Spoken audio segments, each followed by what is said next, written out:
Coming up on Market Shares, with just 37 days to go until the election, Donald Trump and Kamala Harris have been making their way around the U.S. to lay out their economic policies. We'll tell you what they're proposing.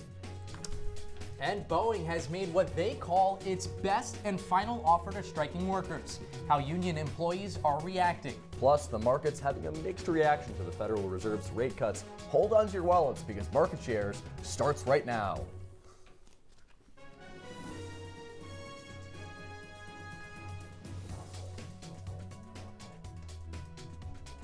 Good afternoon and welcome into Market Shares. I'm Peter Elliott. And I'm Michael Lamorte. Peter, we are about 15 minutes past the closing bell on this Friday afternoon, so let's take a look at how the major indexes ended this week.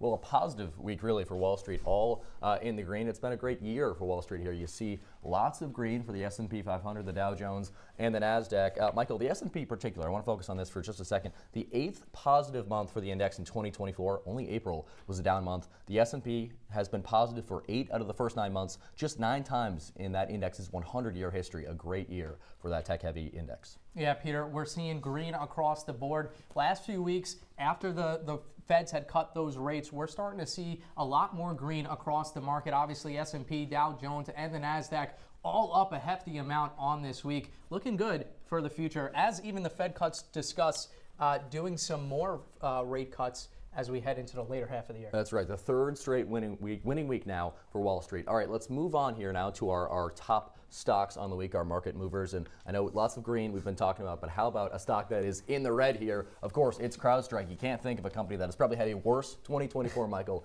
than CrowdStrike. Down again this week because of news that its company's CEO and other executives are selling their stock. Now, they claim that it's just because of some administrative moves. They still own company CEO George Kurtz, who you'll remember from that kind of disastrous Today Show interview on the morning of that crash. He sold about $28 million worth of stock. He still owns about 1.1 million shares of the stock, but still not usually always a great sign when the executives are dumping stock. Michael. Yeah, absolutely. We've seen executives dump stocks in times of crisis, and to say that there's not a crisis going on right now, especially what happened during that late summer rather. Sure. It's definitely not looking good for them. No, it is not. Indeed, a remarkable change. It's kind of a PR crisis that will stick with the company forever. When you hear the name CrowdStrike, you think of that Windows blue screen and you think of that frowny face. That's kind of a reputation that'll take years.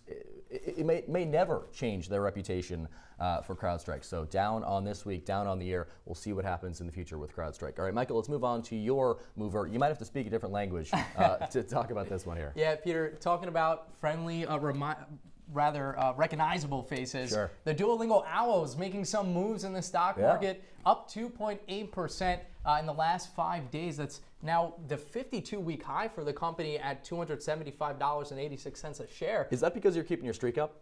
Man, I cannot not keep my streak up with the amount of notifications they send me. Peter. They get you. That's how they get you. Well, they have a really smart strategy for keeping daily active users. They've done a great job of that this year and converting those users to subscribers. That's really their strategy here. That definitely is their strategy. And they've had 26 moves in the stock markets throughout this year that have been over 5% in the green. So they are just continuing. And a lot of this has to do with, we keep talking about AI, but officials are saying it is the AI implications of Duolingo that are helping you learn the languages faster and able to retain it more, and we're seeing that in the stock. That's right, and the company saying recently at its annual meeting that they are unveiling a new AI tool that will allow you to talk to an AI chatbot, I guess, if you're interested in that. Also allowing announcing Duolingo Adventures, in which users can put their skills to the test in realistic scenarios, kind of like when they're ordering coffee or when you're going through customs. So I think that's something that could be interesting for users. The company currently has 34 million daily active users.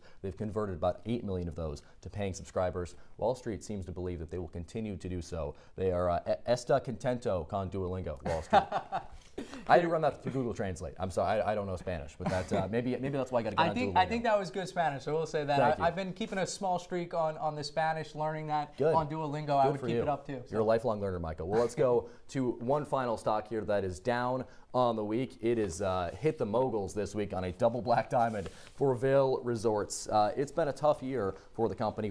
They've wiped down to about $180 a share. That's because it posted lower revenue in the fourth quarter. They have been underperforming. Fewer skiers going through the turnstiles at its 42 resorts, like here in the U.S., Breckenridge, Beaver Creek, also that global footprint in Canada, Australia, and Switzerland. The company is still growing, but the company's workforce is not. It's actually contracting. The company laying off about 14% of its corporate workforce in the last week. Michael, that's not a good sign. Yeah, absolutely. You say 14% in the last week. Now, we're heading towards skiing season, and to have that as a layoff as we're approaching the heightened season for skiing, not good for the company. It is not good for the company. Still worth noting, though, Vail is the powerhouse, or one of the two powerhouses, kind of in that duopoly space for the ski resort space. Icon, the other one, obviously. So still, the company is in a good position. They're still growing, adding more ski resorts, much to the chagrin of some longtime skiers. They view the incursion of those two companies as a threat to the affordability of skiing. So we'll see how that continues to move. Vail, not a good week for them.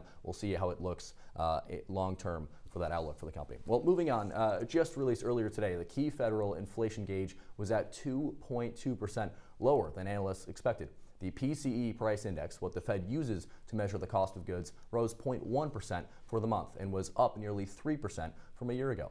And even though the inflation numbers look good, person spending and income numbers came in light. They were both slightly below estimates, and this paves the way for more rate cuts in the future. Policymakers have indicated now that the possibility of another 0.5 percentage point rate cut could be coming later this year. We'll see how that impacts the market here. And some big losses on consumer confidence this month. The Conference Board's index slid to around 98, down from 105 in August. This is the biggest one-month decline since August of 2021. Consumer concerns were mostly about jobs and inflation, what we're hearing so much of here as we ramp up towards this presidential election. Yeah, now, Peter, the amount of people saying the job market is good continued to decline, falling about 2%.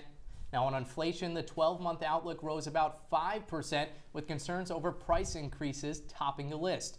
It's important to notice, though, that the survey was conducted the day before the Fed cut the rates. Well, even big tech thinks they're too big. Google, a regular target of antitrust regulations, filed a complaint against Microsoft in Europe over cloud computing. They accused Microsoft of unfair licensing contracts that hold back competition and, quote, lock in clients. European businesses have been forced to pay Microsoft up to $1 billion a year in licensing penalties due to restrictions on the customer's ability to switch over from one cloud provider to another. Google also cited findings from the UK Competition and Markets Authority that determined Microsoft had 60 to 70% of all new British cloud customers in 2021 and 2022. Google is the third largest provider behind Amazon and Azure.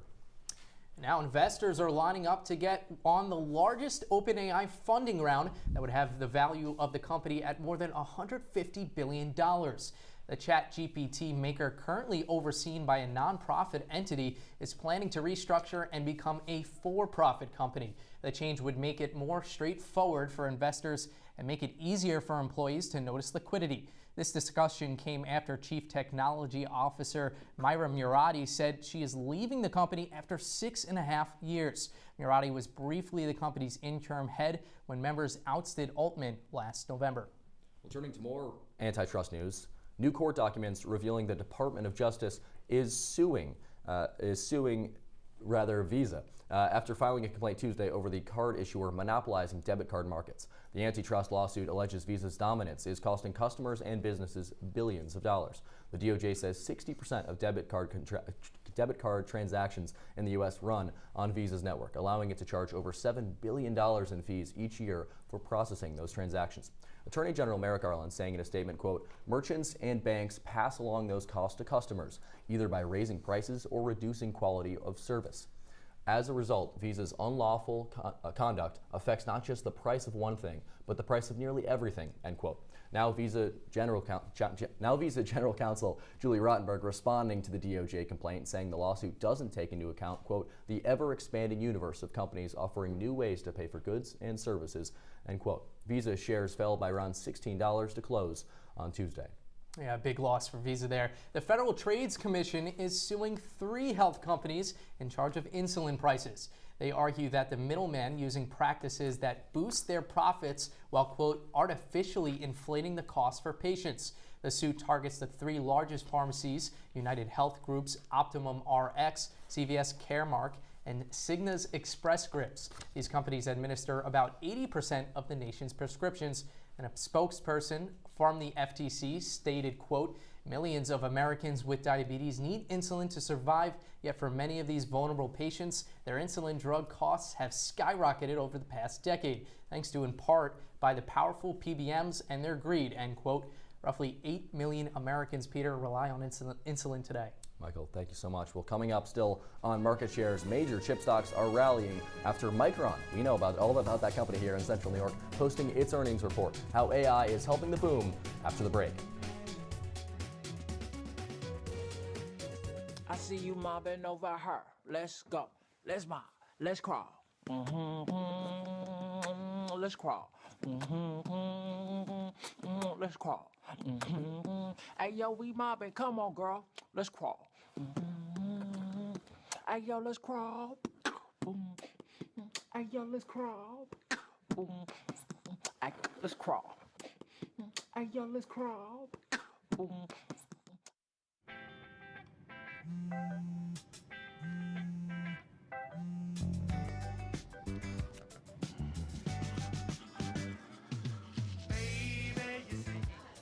You're so right for me, and I'm right for you.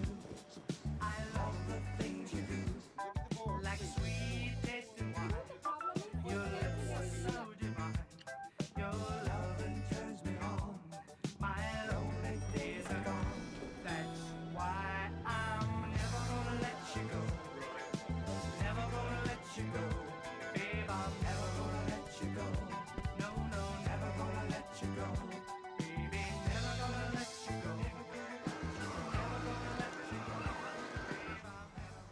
Here you go. Thank you. Thank you.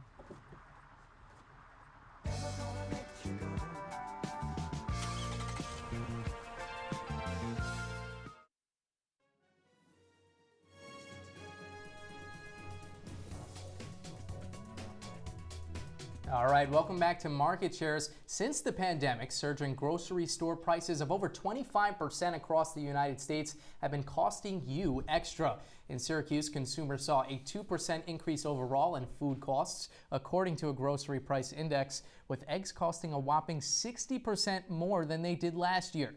Well, I spoke with the local downtown farmers market in Syracuse, and they say they can help you stretch that dough this growing season.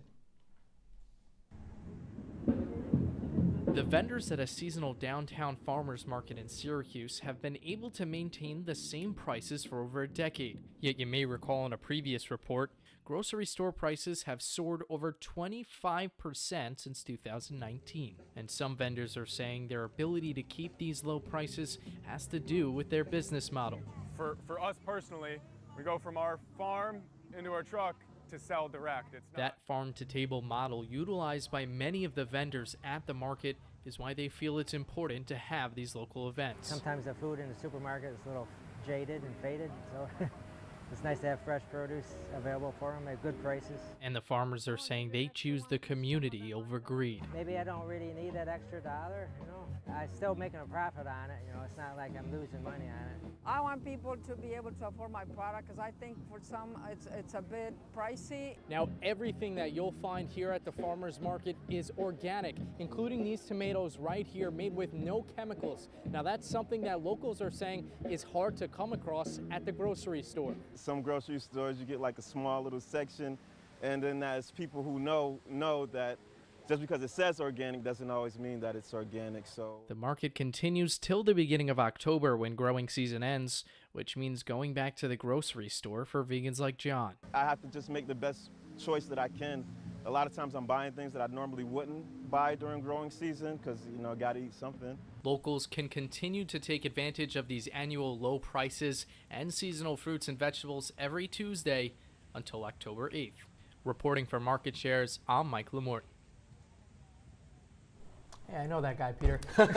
Let me tell you, I'm Italian, and I love eggplant parmesan. I cannot find eggplant at the local supermarket, but let me tell you, when I went to the farmer's market, I left with a bundle of them, no more than $6. I love it. I love you supporting local businesses there, and of course, I'm sure that's tasty. Can you invite me over for some of your eggplant parmesan? Listen, please? I'm making it this Sunday. You're more than welcome. I love it. A Sunday dinner at the Lamorte household. Well, let's move on here, Michael. Yeah, absolutely. All right, let's move on to the Trump media. DJT jumped 10% on Wednesday, marking the second straight day of growth for the stock.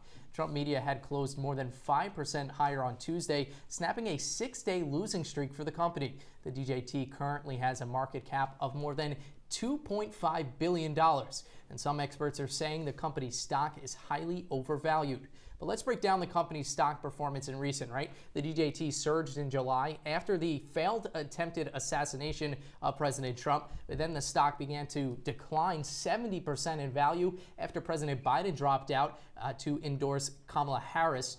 And now a significant shareholder of DJT. When you think things could get worse, United Atlantic Ventures has sold nearly 11 million shares this Thursday, according to a filings report. We'll have to see the impact of that stock post-election, certainly. Well, one stock going in the opposite direction of Trump media is Micron, the semiconductor manufacturer stock soaring 17% before the closing bell on Thursday due to its strong outlook for the first quarter of 2025. Analysts expected the company to generate revenues of $8.3 billion.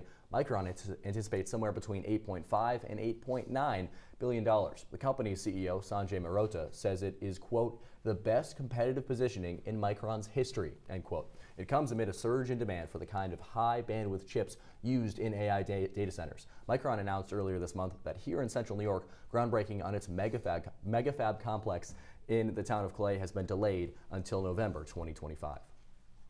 All right, Caroline Ellison, the star witness in the prosecution of her former boyfriend, FTX founder Sam Bankman-Fried, was sentenced to 2 years in prison.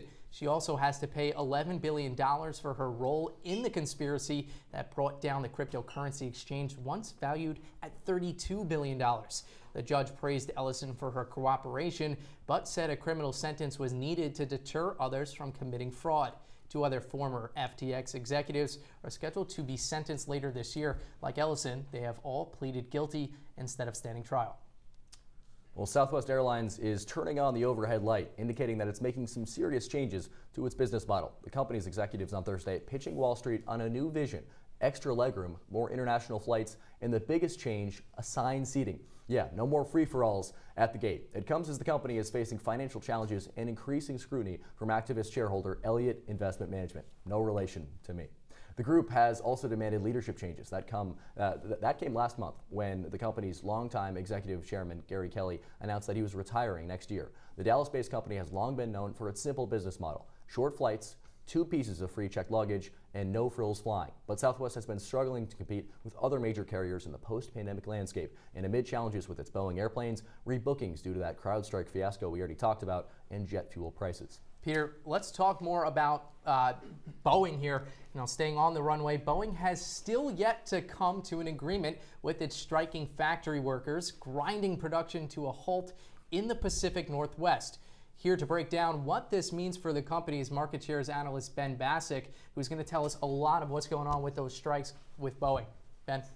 Yeah, thanks, guys. So as of today, the fallout from the strike accounts for around $1 billion of reduction in the U.S. GDP, according to the modeling company InPlan. Now, around 30,000 workers have been on strike for 2 weeks now, demanding better pay and benefits. They overwhelmingly voted to reject an initial contract proposal earlier this month. And the International Association of Machinist and Aerospace Workers refused to vote this week on Boeing's, quote, best and final offer. Now, that offer included a 30% pay hike and a $6,000 contract ratification bonus, double the initial offer. Now, the company had initially given the union until midnight on Friday to vote on the proposal, but quickly backed off that timeline after pushback from the union, which said Wednesday that the proposal, quote, didn't meet the needs of our members.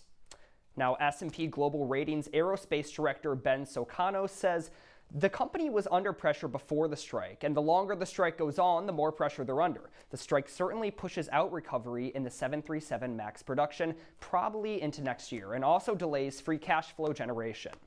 Now, Sakanos estimates the loss to be closer to $1 billion per month after offsets, and Boeing's unique market position as one of two major aircraft makers alongside Airbus gives them a little bit more cushion. Now, what we're looking at is two major aircraft companies, Boeing and Airbus, both with a lot of backlog orders in the hundreds, and now this strike setting back those orders even further with delays going forward.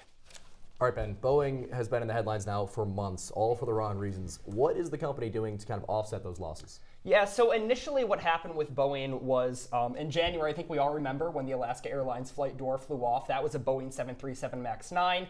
And they've been under the media spotlight ever since. And we've seen more congressional hearings. We've seen whistleblowers coming forward. And now, even this week, we saw Senator Josh Hawley investigating in a congressional hearing the FAA administrator, calling out some of those whistleblower accusations, people who weren't necessarily comfortable coming forward with those security concerns. Now, to moderate the strike, what Boeing's doing is a lot of temporary furloughs. They're cutting pays to leadership positions, and they're halting payment in lobbying firms out of DC as well. Now, the big decision that we're looking at is whether or not they consider an equity raise. So giving up some of that ownership through stock, selling more stocks to raise a little bit more funds, give them a little bit more cushion going forward. Now, you're talking about all this money moves going on with Boeing. What does this mean for shareholders? Yeah, so if we look at their 5-day, right now Boeing is actually up, but their year to date, they're down around 37.87%. So definitely in the red. Again, a lot of that's coming after all this negative media coverage, that incident back in January. But right now they're up. A lot of that is because of improved margins, expanding their overseas market. And again, they have a lot of those backlogged orders. So they have no shortage of orders coming in. It's just a matter of manufacturing those now with 33,000 less people to do so off of the supply chain. Now, shareholders are suffering around $1.1 billion of loss.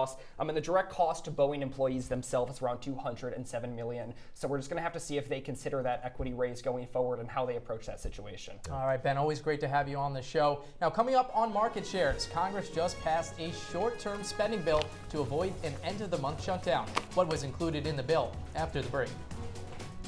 Come on, it's not that hard. My big man fingers are having a problem with these little tiny buttons. Whoa, watch it there. Your blood pressure's gonna go through the roof. Tell me about it. I'm trying to learn how to get it down. Instead, it keeps going up. High blood pressure can increase the risk for heart attack or stroke. Learn how to keep yours at a healthy range. Ever hear a voice command? Just say text barbershop to 97779. That's not what I said. Just give me that. Now my blood pressure's up.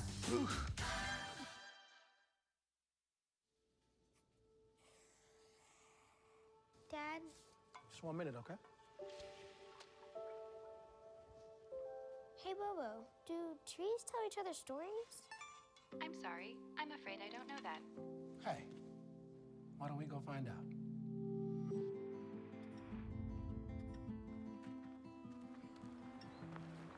Listen. Do clouds take naps? I couldn't tell you.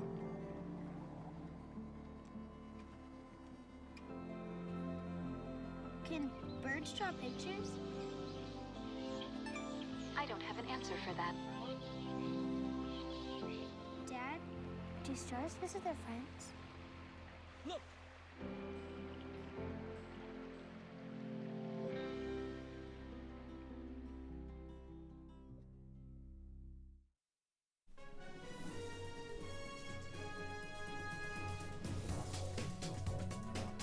Thanks for sticking with us here on Market Shares alongside Michael Lamorte. I'm Peter Elliott. Well, in almost every poll, the economy is the top issue on minds of voters for the upcoming presidential election. However, economic policy points have been hard to come by. This week, both major candidates tried to clear up things, and our own Alex Burstein is here to clear it up for us as well. Alex, what did we learn this week? Yeah, Peter, well, if I had to sum it up in one word, it would be manufacturing. It's been a race to see if Kamala Harris or Donald Trump can break through on the economy, and both gave major economic-centric speeches this past week. For the former president speaking in Georgia Wednesday, the messaging was all about manufacturing. Trump said he would expand research and development tax credits, and he continued his focus on American jobs, saying U.S. workers won't lose jobs to other nations. Have you ever heard that we're going to take other countries' jobs? It's never been stated before. We're going to take their factories, and we had it really rocking 4 years ago. We're going to bring thousands and thousands of businesses and trillions of dollars in wealth back to the good old USA. That's what we're going to be doing it, and doing it fast. A big part of Trump's economic plan continues to include an increase in tariffs. The math doesn't always back the plan, though. An MIT study earlier this year found there was little to no effect from Trump's tariffs in his first term. Meanwhile, Harris made her way to the crucial battleground state of Pennsylvania on Wednesday to speak at the Economic Club of Pittsburgh. The main focus, also manufacturing. And as the vice president tries to separate herself from Bidenomics, she unveiled plans for a $100 billion manufacturing investment. When we invest in those things that strengthen the middle class, manufacturing, housing, healthcare, education, small businesses, and our communities, we grow our economy. Harris continued to lobby for the middle class, saying building it up will be a primary goal of hers. This comes as a recent UBS survey shows Harris is polling well with some of the richest investors. Nearly 60% of investors with at least $1 million of investable assets said they plan to vote for Harris. With nearly 5 weeks till the election, we'll keep you updated on all the continuing economic policy news. But for now, back to you guys at the desk. All right, thank you, Alex. On Wednesday, Congress passed a 3-month government funding bill, to avoid a government shutdown. The passage puts a pause on yet another fight to fund the government. Here to break it all down is Market Shares analyst Ethan Kraut. Ethan. Thanks, Michael. After another long fight, House Speaker Mike Johnson was able to rally enough of his fellow Republicans to push the bill across the finish line. The final vote count came to 341 to 82, with all no votes coming from the GOP. The most notable piece of legislation within the newest stopgap bill, though, is the allocation of $231 million to the Secret Service. Here's what Speaker Johnson had to say on that addition. As part of this effort, we are providing Donald Trump with the protection that he needs in the face of dangerous threats of would-be assassins and terrorist regimes like Iran.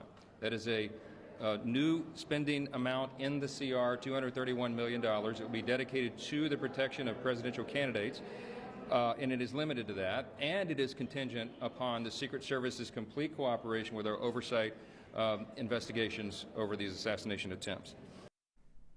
Now, this comes after a second assassination attempt on former President Donald Trump a few weeks ago.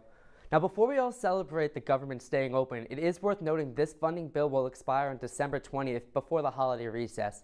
In the past, it's become common to pass what is known as an omnibus funding package. These bills would typically be made up of smaller bills needed to fund the government.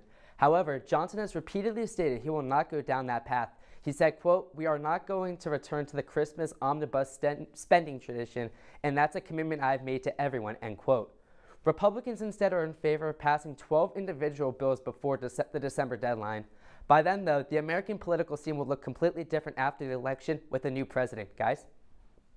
Ethan, thank you so much. You're a source we can always trust because you can't always trust what you read on social media. A new study finding that Gen Z has been getting false financial information from TikTok. Stay tuned for that story after the break. Jason, let's go see your room.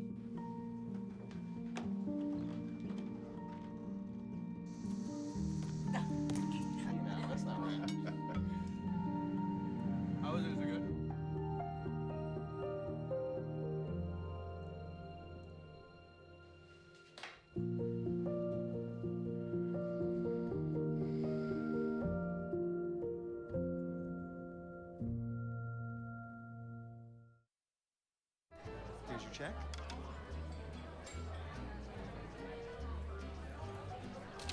Oh, you got it. You know, since I got rid of my car, I really enjoy walking. Okay. God, no. Getting pulled over for buzz driving could cost you around $10,000 in fines, legal fees, and increased insurance rates. Oh, you're home early. You live with your mom? That'll set your game back a few years. Buzzed, busted, and broke. Because buzz driving is drunk driving. If you're buzzed and doing this,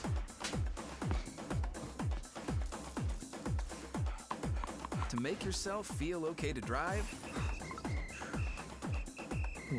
CWX.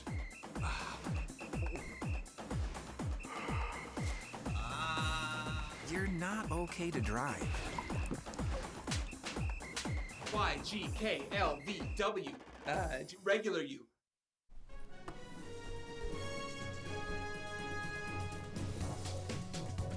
Scrolling towards the end of our show here, let's talk about social media. Financial TikTok, also known as #FinTalk, is now one of the most popular sources for financial information, and yet it seems to be filled with some bad advice, Michael. Almost 30% of social media users say they have fallen for advice that was false and misleading. A representative from Eldon Financial Engine stated, quote, "You have to take everything that you hear and see and read on social media with many grains of salt." Peter, I don't know why you would even get that information off of TikTok. That's right. You should only trust market shares. Well, thank you so much for joining us here on this show. Have a great weekend and hold on to your wallets. I'm Mike Lamorte.